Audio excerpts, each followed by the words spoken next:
નમસ્કાર મિત્રો, આજે આપણે વાત કરીશું ગુજરાત કોમન એડમિશન સર્વિસ વિશે. તો મિત્રો, ધોરણ 12 પછી અલગ અલગ અંડર ગ્રેજ્યુએટના જે પણ કોર્સ છે તેમાં એડમિશન લેવા માટે આમાં રજીસ્ટ્રેશન કરવું જરૂરી છે.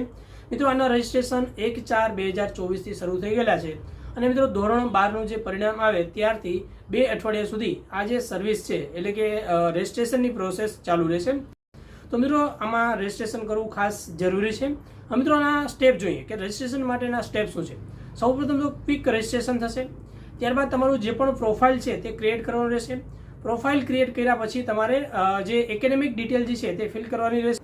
ત્યારબાદ તમારે ચોઇસ ફિલિંગ કરવાનું રહેશે. ચોઇસ ફિલિંગ થઈ જાય ત્યારબાદ તમારે તમારી જે એપ્લિકેશન છે તેનું પેમેન્ટ કરવાનું રહેશે. પેમેન્ટ થઈ ગયા પછી તમારે એપ્લિકેશનને પ્રિવ્યૂ કરી અને જોઈ લેવાનું રહેશે કે બધી ડિટેલ ઓકે છે. અને ત્યારબાદ તમારે જે છે ફાઇનલ સબમિટ કરવાનું રહેશે. ઓકે, તો આ રીતે તમે ગુજરાત કોમન એડમિશન સર્વિસ છે તેમાં ફોર્મ ફિલઅપ કરી શકો છો.